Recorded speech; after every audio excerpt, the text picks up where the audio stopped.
Dad's losing it, still thinks he needs that car. We're selling it next week to help pay for his care. My son-in-law Benjamin said this to a room full of my former colleagues at the pharmacy reunion where I'd been honored for 42 years of service. The silence was deafening.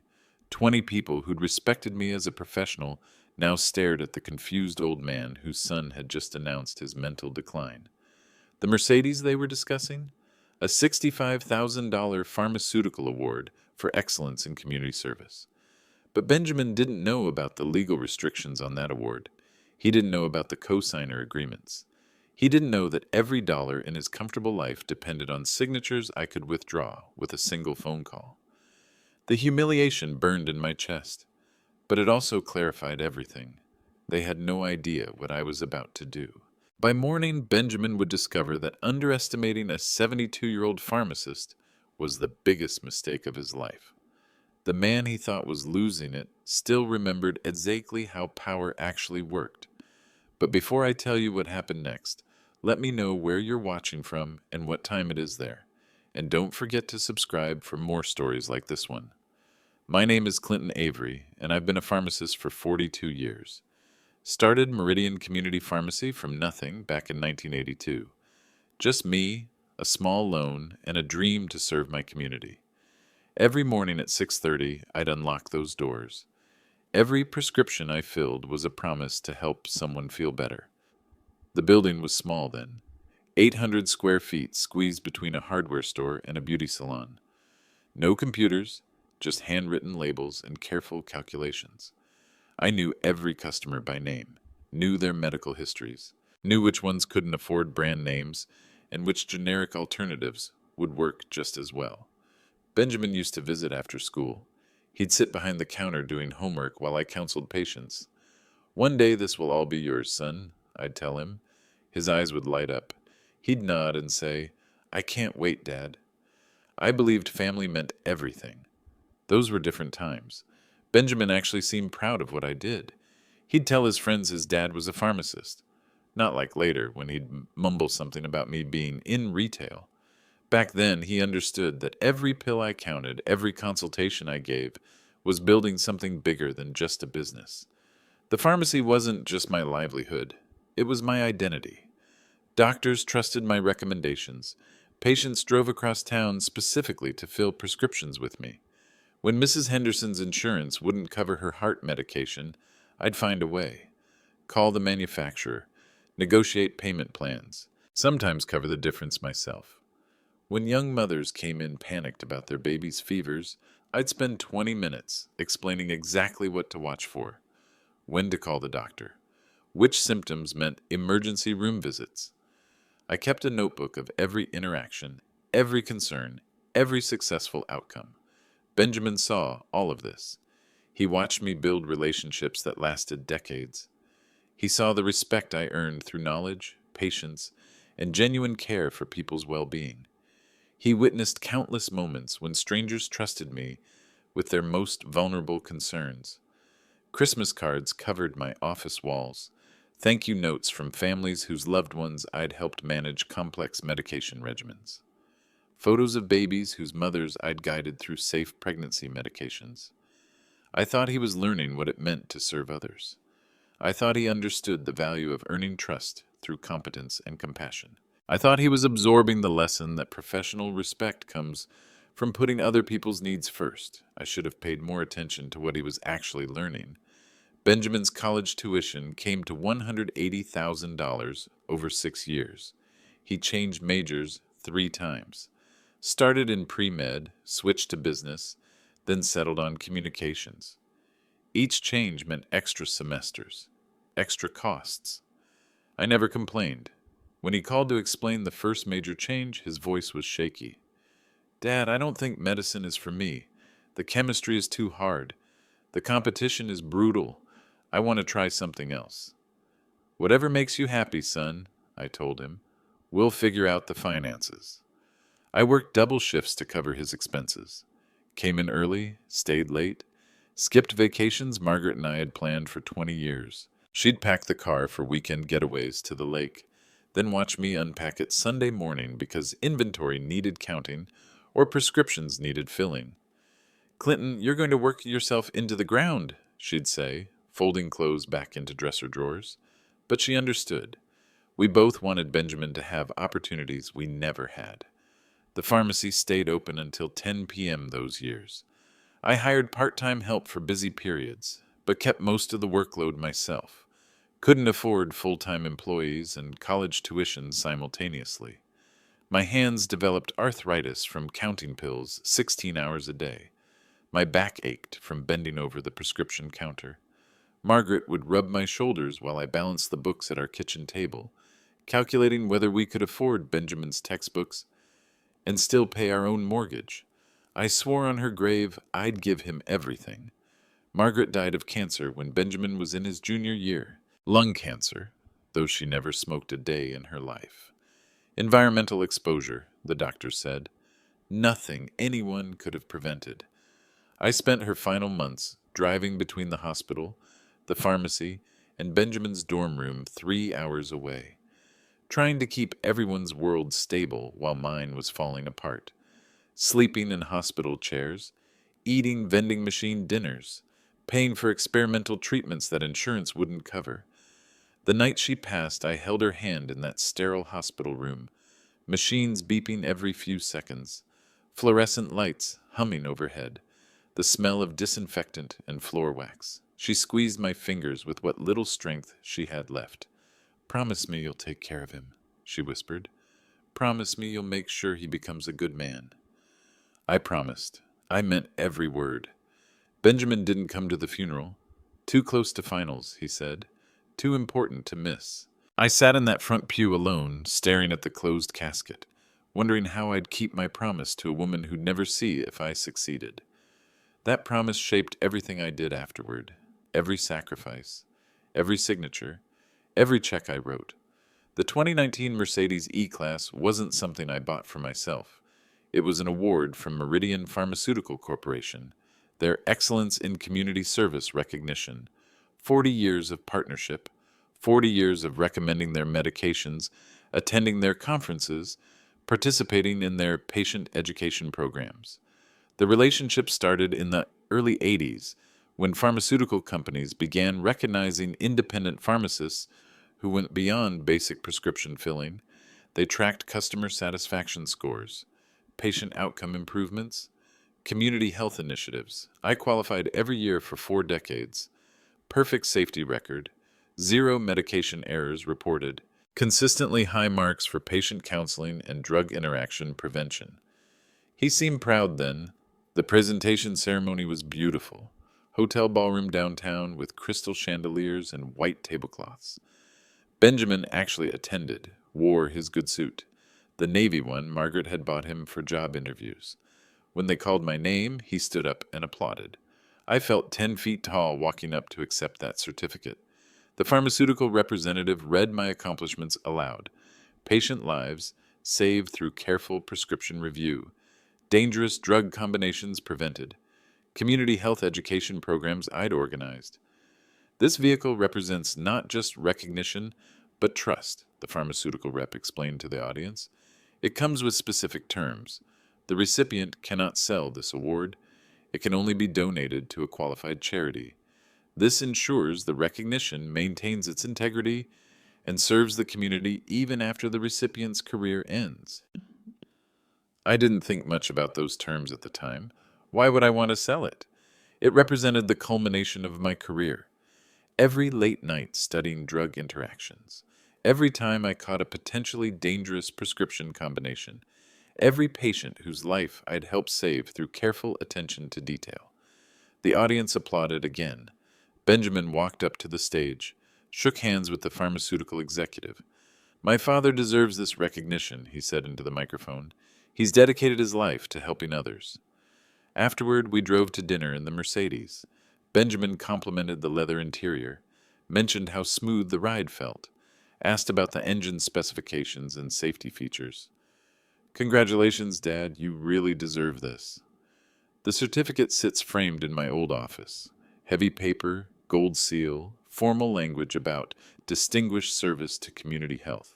And right below the pharmaceutical company logo, in smaller print, Vehicle donation restricted to IRS qualified charitable organizations only.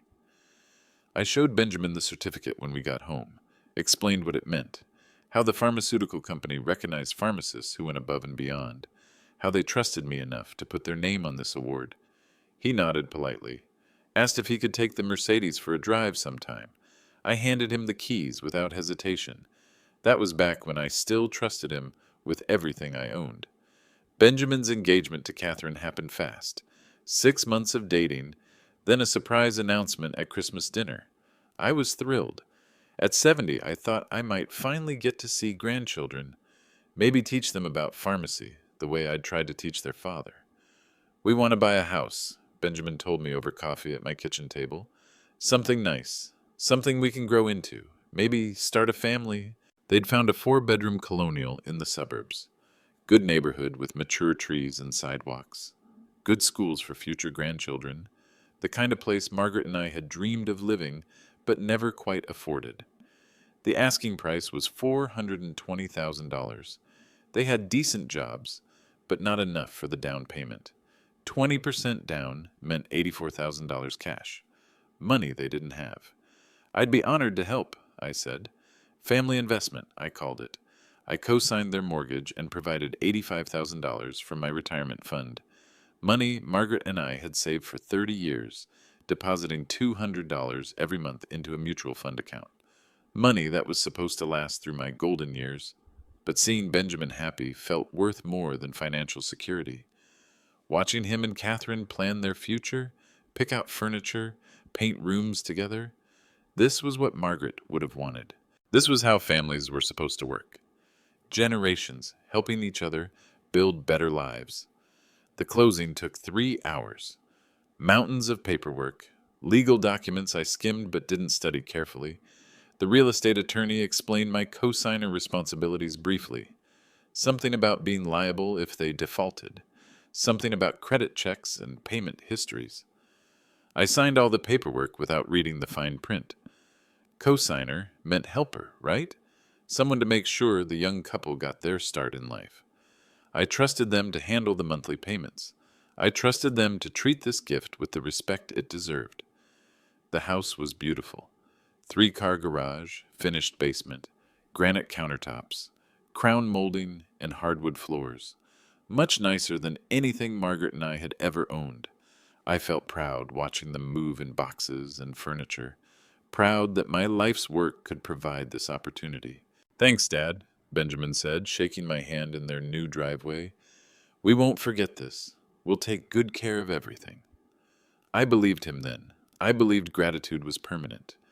I believed family bonds were unbreakable. I believed children remembered their parents' sacrifices and honored them.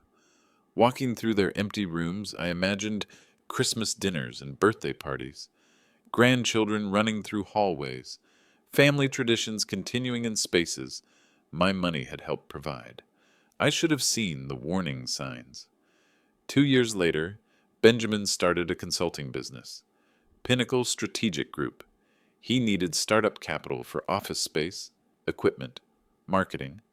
Professional consulting required professional appearances, he explained. Clients expected certain standards. "Banks won't lend to new businesses without established credit," he told me over lunch at an expensive restaurant. "But if you co-sign, we can get the equipment financing we need." "This could be really big, Dad. Corporate consulting is where the money is."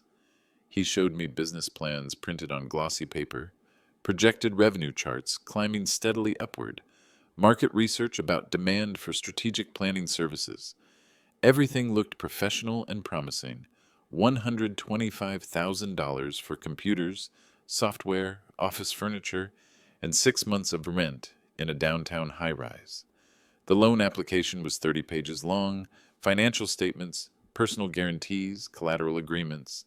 I signed those papers too, proud that my son was entrepreneurial, proud that he wanted to build something of his own instead of just working for someone else. This felt like legacy building. The pharmacy had supported one generation. Maybe consulting would support the next. Every signature felt like love. The equipment arrived over several weeks. Top-of-the-line computers with multiple monitors. ergonomic office furniture that cost more than cars I'd owned, software licenses for programs I'd never heard of, a conference room table that seated 12 people. Benjamin gave me tours of the office space, showed me the reception area with leather chairs and abstract paintings, introduced me to his secretary and the part-time bookkeeper. Everything looked successful and established. My retirement account, which had started at $840,000 after selling the pharmacy, dropped to $520,000. Still comfortable, I thought. Still enough to maintain independence through my 70s and 80s. Benjamin never asked for repayment schedules, never mentioned interest rates or payment terms, never treated these as loans requiring formal agreements. I never brought it up either. Family doesn't charge family, right? Parents invest in their children's futures. That's how generations build wealth together. The business seemed to be doing well. Benjamin bought expensive suits from department stores I'd never shopped in. Italian leather shoes, silk ties. Catherine drove a new BMW with heated seats and a navigation system. They took vacations to places Margaret and I had only seen in magazines. Hawaii for their anniversary, Europe for Catherine's birthday, ski trips to Colorado during winter. Each trip generated dozens of social media photos, showing restaurants and hotels I could never afford. I felt good watching their success. Felt like my sacrifices had purpose. This was what Margaret had meant when she asked me to take care of him. This was how I was supposed to ensure he became a good man. But I started noticing things, small things, like how Benjamin never asked about my health anymore, how conversations always centered around their needs, their problems, their plans, how they seemed to assume my money would always be available when they needed it. Phone calls became requests for favors. Dinner invitations became opportunities to discuss their latest financial needs. Family time became business meetings where I was the silent investor expected to write checks without asking questions. I pushed those concerns aside, told myself I was being selfish, told myself that successful adult children didn't need to coddle their parents. I didn't realize they were already planning my exit from their lives. Catherine's comments started small but persistent. "Your dad's getting older, isn't he?" she'd say to Benjamin while I was sitting right there at their dinner table. "Maybe he shouldn't be living alone anymore. What if something happened and nobody found him for days?" She had medical articles to support her concerns, printed pages about elderly falls and medication errors, statistics about seniors who died alone in their homes, stories about elderly drivers who caused accidents due to declining reflexes. But I wasn't helpless. I still drove safely, still managed my own finances, still contributed to conversations when people bothered to include me. My reflexes were fine. My mind was sharp. My medications were organized in weekly pill dispensers I'd used for years. "We have plenty of room in the basement," Catherine continued during these discussions. "He could have his own space, but still be close by if something happened. It would give everyone peace of mind." Benjamin nodded along, fork halfway to his mouth. "That makes sense, Dad. What do you think? Would you be interested in moving in here?" The house I helped buy became my prison. The basement apartment was nice enough by most standards. They'd spent considerable money making it comfortable. Separate entrance through the garage, small kitchenette with modern appliances, full bathroom with safety rails and non-slip flooring, bedroom large enough for my furniture, living area with cable television and internet access. "Just temporarily," Benjamin assured me when I hesitated, "until we figure out the best long-term solution. Maybe 6 months while we research senior communities that might be good fits." I moved my things into 3 rooms underground, sold most of my furniture because it wouldn't fit through the narrow basement stairs, donated books I'd collected for 50 years because there wasn't shelf space, packed a lifetime of memories into storage boxes that went into a climate-controlled facility across town. The transition felt gradual enough to seem reasonable. They weren't kicking me out. They weren't putting me in a nursing home against my will. They were including me in their family life while addressing legitimate safety concerns. But inclusion came with conditions I hadn't expected. "Since you're living here now," Catherine explained one morning over coffee, "it only makes sense that you contribute to household expenses. It's not fair for us to absorb all the costs of utilities and maintenance when you're using them too. She had spreadsheets prepared, detailed breakdowns of monthly expenses divided by household members: water, electricity, gas, trash collection, cable, internet, property insurance, my fair share, highlighted in yellow. Utilities, $380 per month. Rent for the basement space, $650 per month. Groceries, $200 per month. Cable, internet, and maintenance, $170 per month. $1,200 total, from a man living on Social Security and pension payments that totaled $1,800 monthly. Dad, it's only fair, Benjamin agreed when I showed surprise at the amounts. You're using electricity for your television and lights. You're using water for showers and laundry. You're eating food from the refrigerator. You're taking up space that we could rent to someone else. Space in the house I'd help them buy with my retirement savings. The psychological pressure intensified after I'd been living there 6 months. Comments became more frequent and pointed. Suggestions became demands disguised as concern for my well-being. You barely drive anymore, Dad. The Mercedes just sits there taking up valuable garage space. But gratitude has an expiration date. Catherine would mention articles she'd read about elderly drivers, statistics about reaction times slowing after age 70, vision problems that develop gradually, stories about accidents caused by people who should have stopped driving years earlier. We're not saying you're dangerous, she'd clarify when I looked defensive. We're just saying it might be time to think practically about your needs versus your wants. Benjamin would nod along, sipping coffee from mugs I'd bought them for Christmas. The insurance alone costs a fortune. $200 a month for a car you drive, maybe twice a week. And when was the last time you actually needed to drive somewhere that we couldn't take you? They had a point about frequency. I didn't drive much anymore. Grocery delivery was convenient and cheaper than gasoline. Most of my old friends had passed away or moved to assisted living facilities. The pharmacy was sold to a chain company that didn't know me from any other customer. Doctor appointments were my main driving need, but Benjamin and Catherine both worked downtown near the medical complex. They could easily drop me off on their way to work and pick me up afterward. But the Mercedes wasn't just transportation. It was recognition. It was proof that I'd accomplished something meaningful with my career. It was the one thing left that reminded me who I used to be before I became a basement tenant, paying rent in my son's house. Maybe we could sell it and put the money toward your care, Catherine suggested during dinner one evening. $65,000 would go a long way toward making sure you're comfortable as you age. We could set up a special account just for your medical expenses and future needs. My care, as if I were already incompetent, as if decisions about my possessions were theirs to make, because they'd graciously allowed me to live in their basement for a monthly fee. Benjamin stayed quiet during these conversations. He'd changed since the early days of his business success. Money had made him comfortable with other people's discomfort. Success had made him forget where the seed capital for that success had originally come from.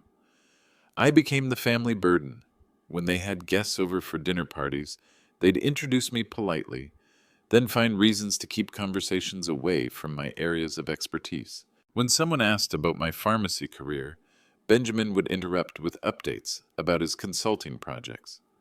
When Catherine's parents visited for holidays, I'd eat dinner in the basement to give them space for family time. As if I weren't family. As if my presence at the table I'd helped pay for was an intrusion on their real relationships. But I was family too, wasn't I? The question started keeping me awake at night. The financial demands escalated 8 months after I moved in. Catherine presented a comprehensive spreadsheet during breakfast, printed in color with multiple tabs and detailed calculations. Monthly household expenses broken down by category, with my fair share highlighted in yellow. We've been subsidizing your living costs, she explained, setting the papers next to my coffee cup. It's not sustainable long term. We need to adjust the arrangement to reflect actual expenses. The new numbers shocked me. Utilities jumped from $380 to $520. Winter heating costs, she explained. Rent increased from $650 to $850. Property taxes had gone up. Food costs nearly doubled to $370. You eat dinner with us most nights, Catherine said, and you've been using more groceries than we originally calculated. Miscellaneous expenses I'd never heard of appeared on the list. Internet usage fees, wear and tear on appliances, increased insurance premiums because of my age, maintenance costs for the basement entrance I use daily, $1,500 per month, almost my entire Social Security check. Dad, it's only fair. Benjamin repeated his favorite phrase, not looking up from his phone. You're living in a nice house in a good neighborhood. This is below market rate for comparable accommodations. The ATM son had arrived. Accommodations. Like I was a tenant instead of family. Like the basement of the house I'd co-signed was a privilege they were granting me instead of space I'd helped pay for. What happens if I can't afford these increases? I asked, my voice smaller than I'd intended. Catherine and Benjamin exchanged a look that lasted several seconds. A look that said they'd already discussed this possibility in detail, already planned for my financial limitations. Well, Catherine said carefully, there are some excellent senior communities in the area, places designed specifically for people in your situation.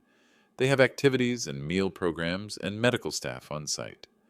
My situation, as if being old and financially dependent was a medical condition that required specialized treatment in specialized facilities. We're not saying we want you to leave, Benjamin added quickly, finally looking up from his phone. We're just saying we need this arrangement to work for everyone involved. Work for everyone. But somehow, everyone meant them maintaining their luxury lifestyle, while I paid rent to live in the basement of the house my money had helped purchase. I nodded and agreed to the new terms, signed a revised household agreement they'd prepared. What choice did I have? Where else could a 72-year-old man go with $800 left over each month after paying rent? But that night, lying in that basement bedroom, listening to their television through the ceiling, I started adding up numbers in my head. 3 months later, Catherine's parents came for Sunday dinner.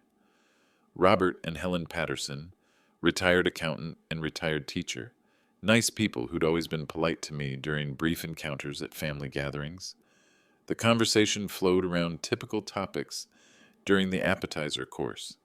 Benjamin's business growth and new corporate clients, Catherine's promotion at work and increased responsibilities, plans for summer vacation somewhere expensive. I contributed when appropriate, but mostly listened, asked questions about their grandchildren in California, mentioned articles I'd read about retirement planning, tried to participate in family conversation like a family member instead of a basement tenant.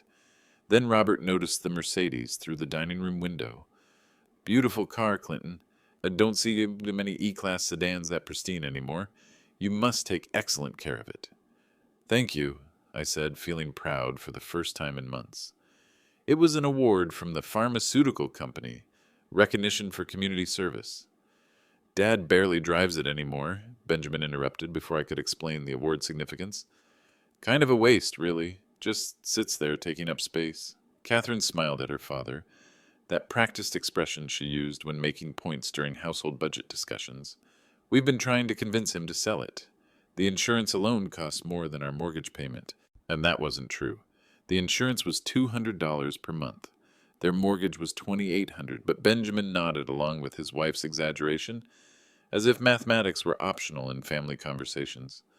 I became the family burden. Why does he still need that fancy car? Robert asked, as if I weren't sitting 3 feet away at the same table. Seems like overkill for someone who doesn't drive much. Benjamin laughed, cutting his steak into precise pieces.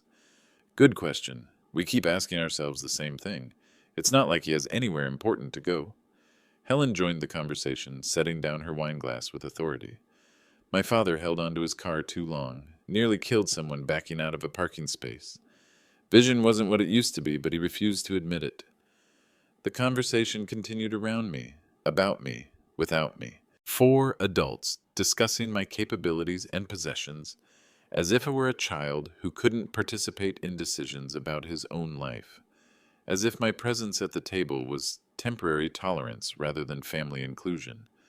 I excused myself after dessert, went downstairs to my basement bedroom and sat on the edge of my bed. Listened to laughter echoing through the ceiling.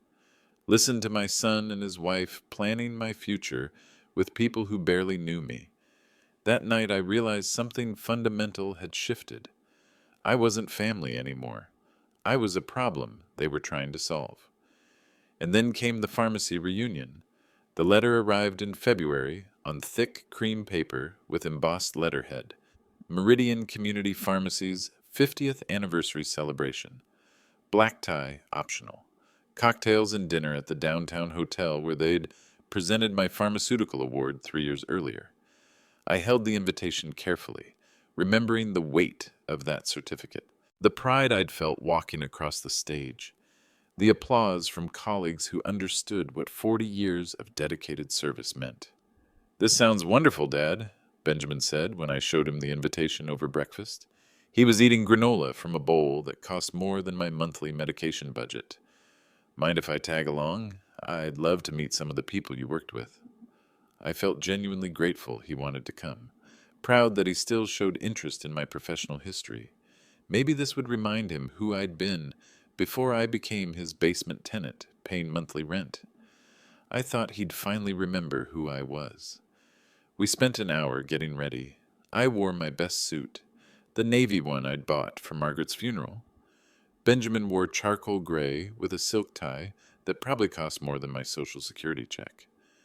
"You look distinguished, Dad," he said, adjusting his cufflinks in the mirror. "Very professional." We drove to the hotel in my Mercedes. Benjamin complimented the interior leather and dashboard design, mentioned how well I'd maintained the vehicle despite its age. For a moment, he sounded like the son who used to visit me at the pharmacy after school. The reunion was exactly what I'd hoped for. 40 people who'd known me during my best years. Pharmacists I'd trained and mentored. Doctors who'd trusted my recommendations for decades. Pharmaceutical representatives who'd watched me build patient relationships based on knowledge and genuine care. People approached me with warm handshakes and genuine smiles. Dr. Harrison asked about my retirement hobbies. Mrs. Chen from the medical clinic thanked me again for catching her dangerous medication interaction 15 years earlier. A young pharmacist I'd mentored mentioned that he still used counseling techniques I'd taught him. Benjamin stayed close during these conversations, smiled politely when people praised my professional contributions, seemed genuinely interested in stories about my career accomplishments. Dr. Harrison approached us during the cocktail hour, bourbon in hand. "Clinton, you look fantastic. How's retirement treating you?" "Can't complain," I said, feeling 10 years younger. "Staying busy. Dr. Harrison, this is my son Benjamin." They shook hands. Dr. Harrison mentioned that he'd heard good things about Benjamin's consulting business through mutual acquaintances. Benjamin smiled and thanked him for the kind words. "And I see you're still driving that beautiful Mercedes," Dr. Harrison said to me, gesturing toward the parking lot. "Well-deserved recognition after all those years of service." "Thank you. I'm proud of—" "Actually," Benjamin interrupted, "we're selling that next week. Dad's losing it, still thinks he needs that car. We're selling it next week to help pay for his care." The words hit me like ice water. Not we're considering selling, not Dad's thinking about selling, we're selling. Present tense, definitive, as if the decision had already been made in family meetings I wasn't invited to attend. Every eye in the room was on me. The conversation around us stopped mid-sentence. 20 people turned to stare at the old man whose son had just announced his mental incompetence. Some looked confused. Others looked embarrassed for me. A few looked angry on my behalf. Dr. Harrison's face went red. "Benjamin, I don't think—" "We're really doing this for his own good," Catherine interrupted. She'd appeared beside Benjamin like reinforcement, wearing that practiced smile she used during household budget discussions. "He can barely see over the steering wheel anymore. His reflexes aren't what they used to be." Benjamin nodded along as if I weren't standing right there. As if 40 years of professional relationships meant nothing. As if the respect these people showed me was misplaced sentiment rather than earned recognition. "The insurance costs more than our mortgage payment," he continued, warming to his theme. "And when was the last time he actually needed to go anywhere that we couldn't drive him?" Dr. Kim, who'd worked 2 blocks from my pharmacy for 30 years, stared at Benjamin in shock. Her mouth opened slightly. That's a Pharmaceutical Excellence Award vehicle. Those can't be sold. There are specific legal restrictions. Sure they can, Benjamin said confidently, dismissing decades of pharmaceutical industry experience with a wave of his hand. It's just a car, metal and plastic with 4 wheels. No, Dr. Kim said slowly, her voice gaining strength. Those awards have specific legal restrictions. They can only be donated to qualified charities. The pharmaceutical companies track them. There's paperwork involved. Benjamin's confidence faltered for a moment. His smile wavered, but Catherine stepped in smoothly, her voice honey-sweet with condescension. Well, we'll figure out the paperwork details later. The important thing is that Dad doesn't need the stress of maintaining such an expensive vehicle. At his age, simplicity is better than complexity. I stood there listening to my son explain my mental incompetence to people who'd known me as a respected professional for decades, listening to my daughter-in-law discuss my possessions as if they were already hers to distribute according to her judgment. Not one person defended me. Not one colleague spoke up to say that I seemed perfectly capable of making my own decisions about my own property. They all just stood there, uncomfortable but silent, watching a family destroy itself in public. I walked away without saying goodbye to anyone. Didn't shake hands, or exchange pleasantries, or promise to stay in touch. Just turned and walked through the hotel lobby like a man leaving his own funeral. Benjamin followed me to the parking lot, chattering about what a nice evening it had been, how impressed he was with my former colleagues, how much he'd enjoyed hearing stories about my professional accomplishments. That Dr. Harrison seems really sharp, he said, climbing into the passenger seat, and Dr. Kim was fascinating. I had no idea pharmaceutical companies were so involved in community health programs. I drove home in silence, gripped the steering wheel with hands that shook slightly, listened to Benjamin's commentary on the event as if nothing significant had happened, as if he hadn't just humiliated me in front of everyone I'd ever respected professionally. We pulled into the garage at 11 p.m. Benjamin thanked me for including him in the evening, said goodnight and went upstairs to his wife in his comfortable bedroom and his life funded by my retirement savings. I walked away in silence, but inside something fundamental had broken. That night I sat in my basement bedroom with a legal pad and a calculator, added up every dollar I'd given them over the past 5 years, every signature I'd provided, every financial commitment I'd made on their behalf. College tuition, $180,000. House down payment, $85,000. Mortgage cosigner liability, $420,000. Business loan cosigner, $125,000. The numbers told a different story. Total exposure, $810,000. Almost everything I owned. Almost everything Margaret and I had worked 30 years to accumulate. Almost every dollar we'd saved by skipping vacations and driving old cars and eating dinner at home instead of restaurants. I pulled out the Mercedes award certificate from my filing cabinet, read the fine print carefully for the first time since receiving it. Vehicle donation restricted to IRS-qualified charitable organizations only. Dr. Kim had been absolutely right. Benjamin couldn't legally sell it, even if I agreed to the transaction. But he didn't know that. He was planning to commit fraud, and he was planning to do it with my property while claiming I was mentally incompetent. I opened the second file drawer, where I kept important documents, found the mortgage papers Benjamin had signed 3 years earlier, read them carefully, every paragraph and subsection for the first time since I'd co-signed. Section 12, paragraph 3. Cosigner may withdraw from this agreement with 30 days written notice. Upon cosigner withdrawal, borrower must demonstrate independent creditworthiness or face accelerated repayment terms. The business loan documents contain similar language. Standard banking protection for cosigners who wanted to exit financial obligations. If I withdrew my cosigner status, Benjamin would need to qualify for the financing independently. Based on what I knew about his actual income versus his visible lifestyle, that seemed mathematically impossible.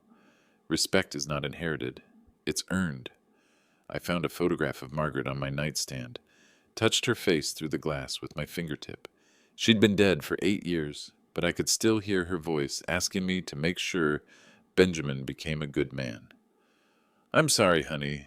I tried to love him into becoming someone decent, but enabling isn't love, and I should have stopped this 3 years ago.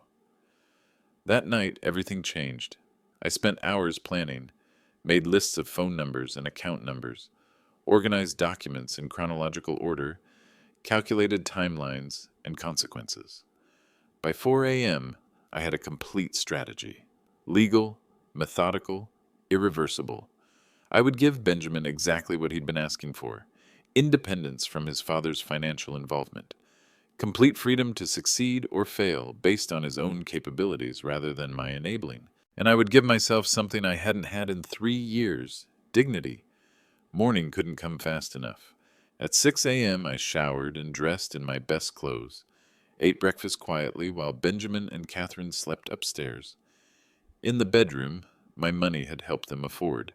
Organized my paperwork into manila folders, labeled by institution and account number. At 7:30, I loaded my car with 2 suitcases and a box of essential documents. Left everything else behind. Furniture they'd said was too big for the basement anyway. Books I'd already donated once when I moved in. Pictures of family members who no longer treated me like family. I wrote a simple note and left it on the kitchen counter where they'd find it with their morning coffee. Gone to visit old friends. Don't wait up. Then I drove to the bank where I'd maintained accounts for 25 years, where the managers knew me by name and remembered when I'd been a successful small business owner instead of an elderly dependent. The first phone call would change everything. But I wasn't finished yet. Not by a long shot. The real justice was just beginning. I started making phone calls at 8 a.m. sharp. Business hours. Professional conversations with people who knew me by name and remembered my creditworthiness. Mr. Avery, how can I help you today? The voice belonged to Janet Morrison, my contact at First National Bank. I'd banked there for 25 years. She'd processed my business loans when I owned the pharmacy. She'd handled my retirement account transfers. She knew my financial history better than my own family. Janet, I need to withdraw as co-signer on my son's mortgage. Account number 4478912. Silence, then typing. Computer keys clicking rapidly. Let me pull up that file. Okay, I see the account. You understand that co-signer withdrawal triggers a creditworthiness review? I understand completely. And if the primary borrower doesn't qualify independently, the bank will require full payoff within 30 days? I understand that too. More typing, longer silence. Mr. Avery, this is a $420,000 balance. Are you certain you want to proceed with this action? One phone call changed everything. I'm absolutely certain. Please send the withdrawal letter today. We'll need your signature on the withdrawal form. Can you come in this afternoon? I'll be there at 2 o'clock. The next call went to Benjamin's business loan department. Different bank, same conversation, same outcome. Co-signer withdrawal would trigger immediate creditworthiness review. Benjamin's business income, without my financial backing, wouldn't support the remaining balance. The dominoes were falling. Janet explained the timeline while I signed paperwork in her office. Your son will receive notification by certified mail tomorrow. He'll have 30 days to demonstrate independent qualification or arrange alternative financing. And if he can't, the bank will demand full payment of the outstanding balance. $420,000. Correct. I signed the withdrawal forms with the same pen I'd used to co-sign the original mortgage. Funny how identical motions could have completely opposite meanings. The third call was to Meridian Pharmaceutical Corporation. Dr. Amanda Chen answered on the second ring, her voice warm and familiar. Clinton, what a pleasant surprise. How are you enjoying retirement? Very much, thank you. Amanda, I'd like to discuss the Mercedes Award vehicle. I want to donate it to charity. That's wonderful news. Which organization did you have in mind? Children's Hospital Foundation. Can you handle the paperwork and vehicle pickup? Absolutely. We can arrange pickup today and process the donation receipt for your taxes. That's a $65,000 charitable deduction. Perfect. By noon, all the paperwork was complete. 3 signatures that undid 3 years of financial entanglement. 3 decisions that would restore my dignity while teaching Benjamin about consequences. The car would help children, not entitled adults. I packed 1 suitcase with clothes and medication, left everything else behind in that basement bedroom. Furniture they'd said was too big anyway. Books I'd already donated when space was limited. Pictures of family gatherings that no longer felt like family. The Mercedes donation truck arrived at 1:30. 2 men in Hospital Foundation uniforms loaded my award vehicle onto a flatbed trailer. The car that represented the best years of my professional life would help purchase medical equipment for sick children instead of enabling entitled adults who'd forgotten gratitude.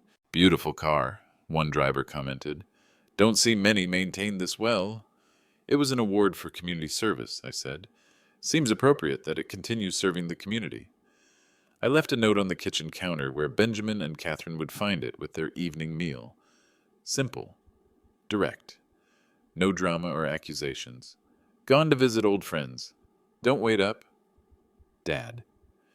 Then I drove my neighbor's borrowed Honda to the hotel across town, paid cash for a week's reservation, turned off my phone and sat in blessed silence for the first time in 8 months. For the first time in years, I could breathe. No criticism about my posture at the dinner table, no suggestions about what I should do with my possessions.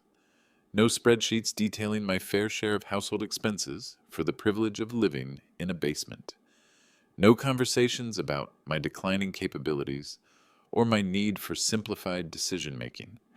I ordered room service for dinner, ate slowly without anyone monitoring my sodium intake or commenting on my portion sizes, watched the evening news without someone explaining what I was seeing or correcting my understanding of current events. Took a hot shower without anyone timing how long I stayed under the water.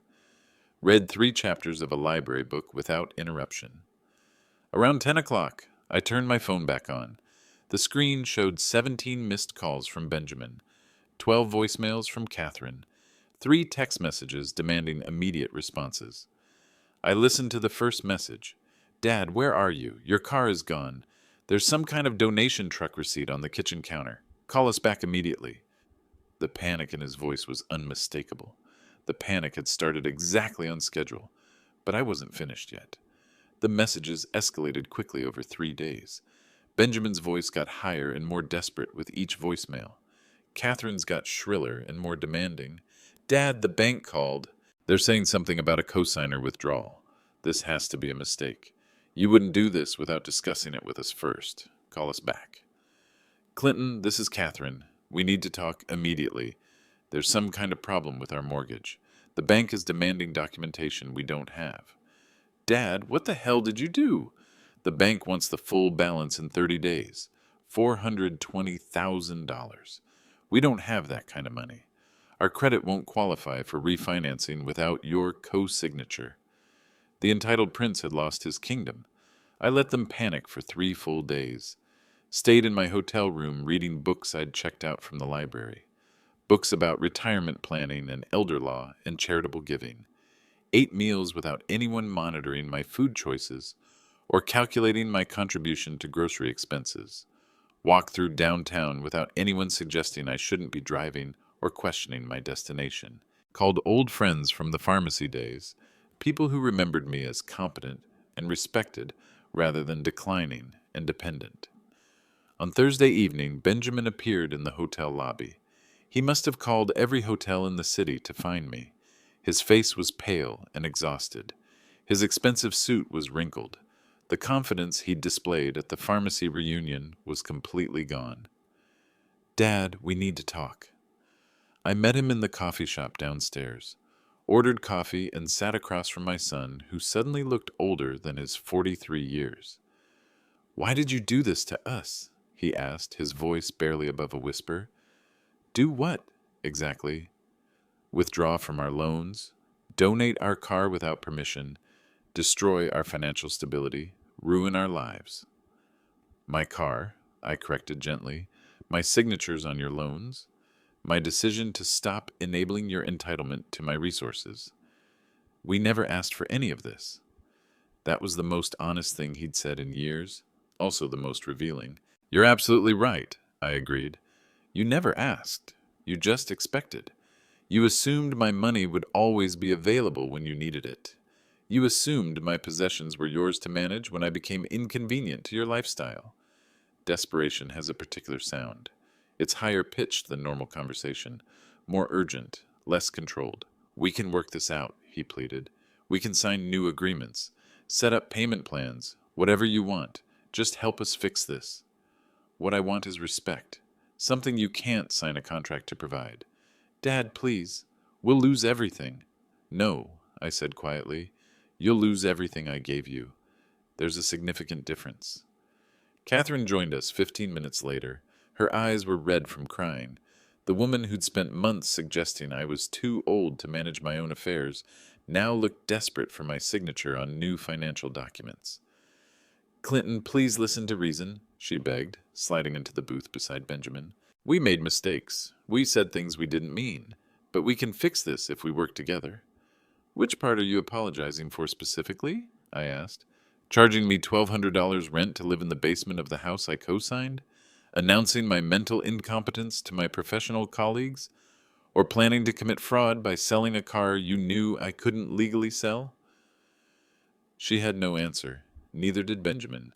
They sat there staring at their coffee cups, like children caught in obvious lies. We were trying to help you, Benjamin said weakly. We thought structure would be good for you. We thought contributing to household expenses would give you purpose and dignity. Purpose? The word almost made me laugh. My purpose was funding your lifestyle while you planned my exit from your lives. That's not true. Catherine researched nursing homes. I saw the brochures on your kitchen counter. You discussed my options like I wasn't capable of making my own decisions about my own future. Benjamin looked at his wife. Neither of them denied it. The silence stretched uncomfortably. The business loan has been called, I continued. Your office equipment will be repossessed next week. The mortgage payment is due in 26 days. Your credit won't qualify for refinancing without a cosigner. What do you want from us? Catherine asked, her voice breaking slightly. Nothing. That's the entire point. I don't want anything from you anymore. No gratitude, no respect, no acknowledgement. Nothing. We're family. Family respects each other. Family doesn't charge elderly parents rent. Family doesn't publicly humiliate each other. Family doesn't plot to steal each other's possessions while claiming it's for their own good. I stood up from the coffee shop table, leaving $10 for coffee I hadn't finished. Family earns love through gratitude and demonstrates love through respect. You've done neither. They sat there staring as I walked toward the hotel elevator, the same way I'd stared when Benjamin announced my incompetence to a room full of my former colleagues. But there was one final thing I needed to do, the most important thing, the thing that would give meaning to all the pain and loss and broken relationships. 2 weeks later, the story appeared in the local newspaper's community section. Retired pharmacist donates award vehicle to Children's Hospital. The reporter had done excellent research, 42 years of community service, recognition from multiple pharmaceutical companies, numerous examples of going above and beyond for patients who couldn't afford their medications. The truth has a way of traveling. Mr. Clinton Avery's donation will fund medical equipment for the Pediatric Intensive Care Unit, the article explained. The $65,000 Mercedes award vehicle was converted to cash through the hospital's auto donation program. Dr. Harrison called me that afternoon. Clinton, I saw the newspaper story. That was incredibly generous. Typical of the kind of person you've always been. Thank you, Charles. I have to ask, at the reunion, your son said you were selling the car for your care expenses, but you donated it to charity instead. The car was never for sale. Award vehicles can only be donated to qualified charities. Anyone who'd read the original paperwork would have known that. Silence on the other end of the line. Then a heavy sigh. I'm sorry we didn't speak up that night, Dr. Harrison said finally. Your son was so confident about the situation. We assumed he knew what he was talking about. We assumed you'd discussed it with him. Benjamin assumed many things. Most of them were incorrect, and the newspaper story generated dozens of other calls over the following week. Old colleagues expressing admiration for my generosity. former patients thanking me for years of careful service, pharmaceutical representatives mentioning that my donation reflected well on their award program. For the first time in months, people spoke to me with respect instead of pity. They saw me as someone who made thoughtful, generous decisions instead of someone whose decisions needed to be managed by younger family members. I found a small, one-bedroom apartment near the old pharmacy district, close to the library where other retirees gathered to play chess and discuss current events, close to coffee shops with comfortable chairs and newspapers, close to the downtown medical complex where I could volunteer my pharmaceutical knowledge. The apartment cost $800 per month, exactly what I'd been paying Benjamin and Catherine for basement space. But this rent came with respect, independence, and the right to make my own decisions about my own possessions. Respect cannot be demanded, only earned. But once earned, it provides a foundation for genuine relationships rather than financial arrangements disguised as family obligations. The first month in my new apartment was the most peaceful I'd experienced in years. Benjamin and Catherine lost their house 6 weeks after the bank called their mortgage. They couldn't qualify for refinancing without my co-signature. Couldn't find a replacement co-signer willing to assume $420,000 in liability. Couldn't liquidate assets quickly enough to come up with cash payment. The foreclosure notice appeared in the legal section of the same newspaper that had featured my charitable donation 3 weeks earlier. I felt no satisfaction reading it, no sense of victory or revenge, just sadness that relationships had deteriorated to this point. Sadness that Benjamin had never learned the lessons Margaret and I had tried to teach him about gratitude and respect and genuine love. His business equipment was repossessed the same week the house went into foreclosure. Computers, furniture, software licenses, office lease agreements, everything I'd co-signed to help Pinnacle Strategic Group get established. The business folded within days. No assets to liquidate, no client relationships that could be transferred, no goodwill or reputation that survived the financial collapse. Benjamin called me one last time from a number I didn't recognize. "Dad, we're moving to a rental apartment across town. Catherine's parents are helping with the security deposit and first month's rent. I hope you'll be happy there." "Are you happy?" he asked after a long pause. "Are you satisfied with what you've accomplished?" The question surprised me. I thought about it carefully before answering. "I'm at peace," I said finally. "I spent 3 years being grateful that you included me in your family. Now I understand I was never included. I was tolerated as long as I was financially useful. That's not how we saw it. Yes, it was, and that's perfectly fine. You're adults. You get to choose how you treat people. But I get to choose how I respond to that treatment. We loved you. You loved my money and my financial guarantees. There's a fundamental difference." The phone went quiet. I could hear Catherine crying in the background, voices of children playing somewhere nearby. "Will we see you again?" Benjamin asked. "That depends entirely on you." "On what?"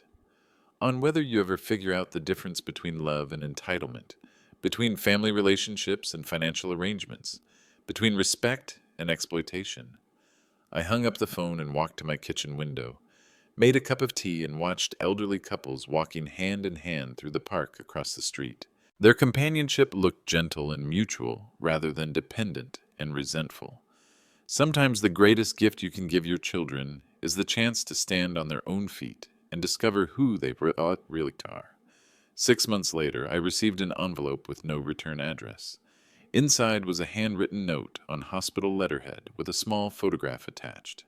"Mr. Avery, I wanted you to know that your Mercedes donation helped save my daughter's life. The pediatric ICU used your contribution to purchase a new ventilator system.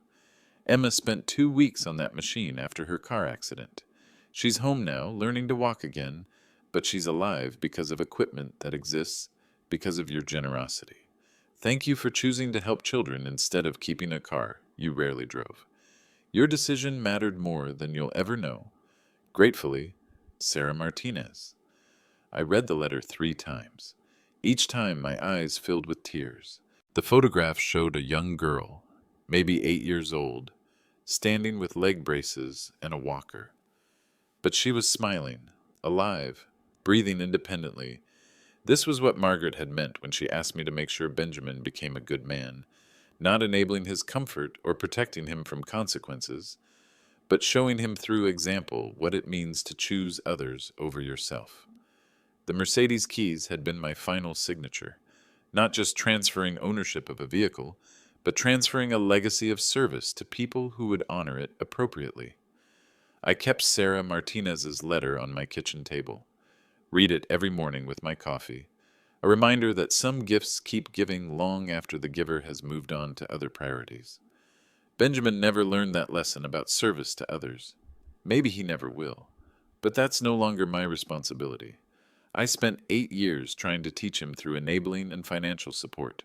Now he'll have to learn through experience and consequences. I volunteer at the hospital now 3 mornings a week. Help elderly patients navigate insurance paperwork and understand their medication schedules. Use 42 years of pharmaceutical knowledge to serve people who need it, instead of people who simply expect it. The children in the ICU don't know my name, don't know that some of their equipment exists, because I chose principle over family loyalty. They just breathe easier and heal faster because someone made a decision based on service rather than convenience. That's enough legacy for me. Respect cannot be demanded, only earned.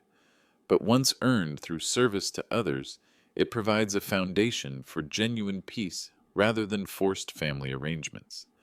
Sometimes the greatest gift you can give is the wisdom to know when to stop giving and start serving.